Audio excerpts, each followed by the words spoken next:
Trophée des champions 2025, le Paris Saint-Germain, yes, they did it again. Le PSG a remporté cette finale qui l'opposait à son ennemi de toujours, l'Olympique de Marseille, au terme d'une finale épique. Voilà, on va dire ça comme ça. C'était un très beau match. Le match s'est déroulé du côté du Koweït. On a pris l'habitude déjà de voir des rencontres de trophées de champions être délocalisées pour la promotion du foot, de la Ligue 1, du championnat de France et tout. Ça fait rentrer des sous un peu par-ci, par-là. Le Paris Saint-Germain s'impose et s'adjuge un septième, on va dire un septième titre majeur depuis au compte de la saison dernière, parce qu'il faut dire que c'est le trophée des champions 2025 qui oppose le vainqueur du championnat au vainqueur de la coupe. Mais puisque le PSG a tout ravagé, c'était la saison dernière en France, et bien il était opposé à Marseille qui avait terminé deuxième du championnat. Vous savez, vous connaissez déjà sans doute le score. Victoire du Paris Saint-Germain après une séance de tir au but. 2 buts partout au terme du temps réglementaire, des buts de Dembélé, de Mason Greenwood, Pacho qui marque contre son camp et l'indéboulonnable super sub, le magnifique buteur qu'est Gonzalo Ramos est venu climatiser, on va dire ça comme ça, les Marseillais à la 95e minute. Il manquait quoi? 20 secondes pour la fin de la rencontre. Alors, le PSG qui a aligné un 11 qui se rapproche déjà un peu de plus en plus de celui aligné en finale de la Ligue des Champions. On sait que de toute façon, Paris ne pourra plus avoir le même 11 titulaire parce qu'il y a Donnarumma qui est parti du côté de Manchester City. Donc, dans les cas, c'était Lucas Chevalier qui faisait son retour. À gauche, Nuno Mendes. Dans l'axe, Pacho Marquinhos. À droite, Zaïre Emery pour suppléer Achraf Hakimi qui est actuellement à la CAN. Au milieu de terrain, on connaît le trio. Vitinha, João Neves, Fabian Ruiz, devant c'est Dembélé, Désiré Doué et Guicha Varachkelia. Alors, la rencontre des matchs des chapeaux de roue, on a une équipe du PSG qui rentre bien dans son match. Marseille, ils essaient de faire du Marseille, c'est-à-dire ils viennent presser très haut, ils sont durs dans les duels et tout. Et le premier but de la rencontre intervient à la 14e minute par l'intermédiaire de d'Ousmane Dembélé. Après une mauvaise relance de Rouli, avec Balerdi, s'embrouille un peu, le ballon revient vite et Dembélé, d'un magnifique lob du pied gauche, ouvre le score. Derrière, Paris a des occasions, quelle vendange, mais le plus étonnant, on va dire ça comme ça, c'est que Marseille, non seulement tient tête à Paris, mais Marseille a de très très grosses occasions. Tu as la tête de Balerdi, tu as la frappe de Gouiri, tu as une autre action de Pachao, et à chaque fois, tu as un énorme Lucas Chevalier, lui qui a beaucoup de choses à se faire pardonner, notamment contre Marseille. On sait ce qui s'est passé lors de la rencontre en championnat, où il se fait une sortie un peu n'importe comment, et Paris perd cette rencontre-là 1-0. Derrière, en deuxième mi-temps, on a Marseille qui monte véritablement en puissance et égalise sur penalty. Alors, faute, pas faute. Personnellement, j'ai regardé le ralenti sous plusieurs ans et il n'y a pas faute. Chevalier ne touche pas Greenwood. Le mec, il joue bien, il sent bien le coup, il laisse un peu traîner la patte. Voilà, c'est l'expérience un peu penalty que Greenwood transforme. Derrière, Paris s'embrouille, tu vois, va acheter la carte des situations où il peut marquer, où il peut faire la bonne passe, il ne fait pas. Désiré doit 2 situations où il peut la donner et Paris marque. Il ne fait pas. Marseille se sent en confiance. Derrière, il y a ce centre, on peut dire anodin, mais il la met tellement il la met dans la bonne zone où, tu vois, le défenseur, c'est soit il la dégage, soit il la met contre son camp. Eh bien, c'était pas de bol pour Pacho qui met la balle contre son camp. Ça fait 2-1 pour Marseille. Et là, on se dit, c'est cuit pour Paris. On commence à faire les remplacements. Il y a Gonzalo Ramos qui entre, le super sub. Il y a Barcola qui rentre aussi. Il y a Mayulu qui rentre aussi.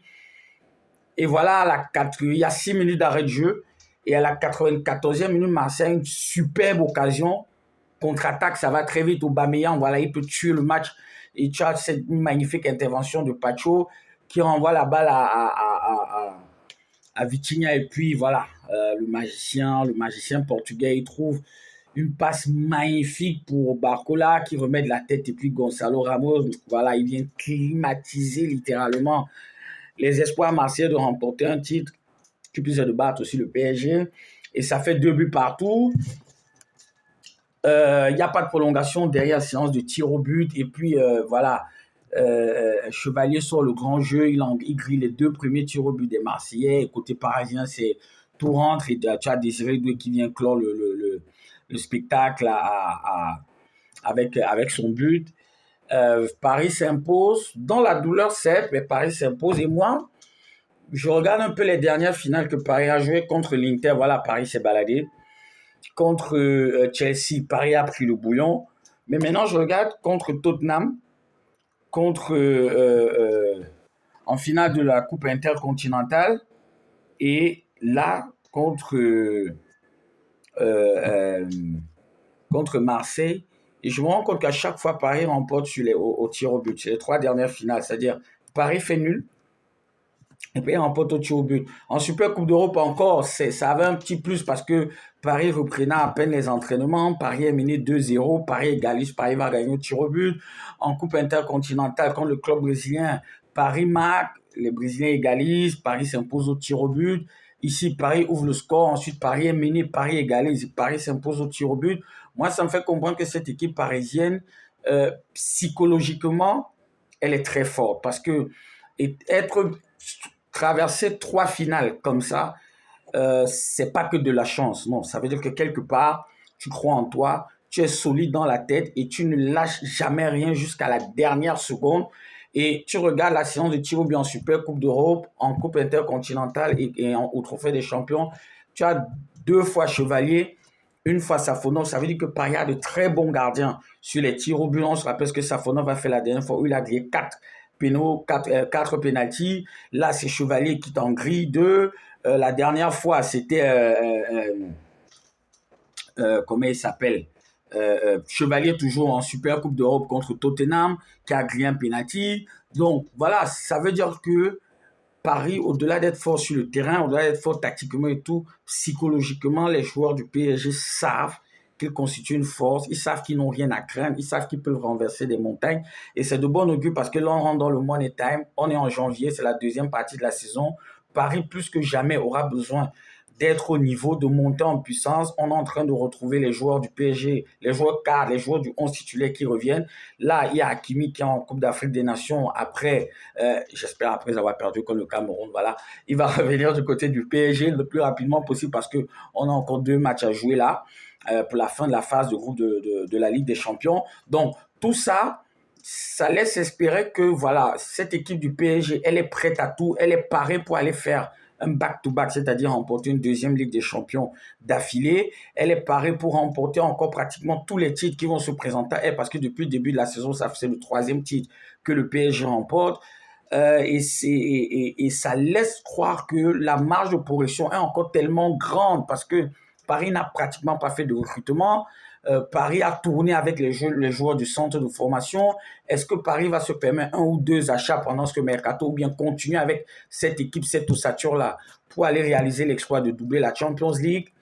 On attend de voir. Pour les Marseillais, c'est cruel parce qu'il faut être honnête. Quand je regarde les statistiques de cette rencontre, c'est 14 tirs de chaque côté, 5 cadrés pour le PSG, 6 pour Marseille, 52% de possession de balle pour Paris, 48 pour Marseille, 448 passes pour Paris et 391 pour l'Olympique de Marseille, 2 hors-jeu de chaque côté, 3 corners pour Paris, 12 corners pour Marseille, ça fait beaucoup. Et dire qu'ils n'ont marqué aucun but sur corner, mais ils ont eu une grosse occasion sur corner, notamment la tête de Balerdi sortie par Chevalier. Marseille a tenu tête au PSG. Marseille a tenu un peu plus qu'on y pouvait l'imaginer face à ce Paris Saint-Germain-là. Ils peuvent avoir des regrets. Ça peut faire mal quand tu te dis que tu étais à 20 secondes de remporter ton premier titre depuis 14 ans et contre qui le rival historique, le Paris Saint-Germain. Mais voilà, il y a la déclaration de Desailly qui a avoué avoir pleuré dans les vestiaires après la fin, après la rencontre. Paris, c'est trop fort. Paris, c'est trop costaud. Paris, c'est magique. Paris, c'est la meilleure équipe du monde. Et ils l'ont encore démontré hier au terme de cette finale, rondement mené et parfaitement gagné à la séance de tir au but. Donc, voilà. Mais il faut faire attention. Il faut faire attention parce que contrairement à la saison dernière, Paris prend beaucoup de buts. Ça aussi, c'est ce que j'ai noté. C'est Paris fait difficilement des matchs sans, avec une série de clean sheets et ça peut causer des problèmes dans le money time des matchs élimination directe de la Ligue des Champions. Tu peux te prendre 2 buts et puis derrière, tu n'arrives pas à remonter et ça te cale en travers de la gorge. Donc, il y a encore des choses à revoir du côté du PSG. Ce n'est pas encore parfait. On ne va pas se mentir. Paris gagne. Paris est au top pour le moment, mais ce n'est pas encore parfait. Il y a des choses à revoir d'ici aux prochaines journées de la Ligue des Champions, du moins à la phase à élimination directe. Je pense que Paris devra corriger encore certaines choses, notamment la rigueur défensive. Allez, voilà, c'est ce que je pouvais dire sur cette rencontre du PSG. Et puis, vive le Paris Saint-Germain.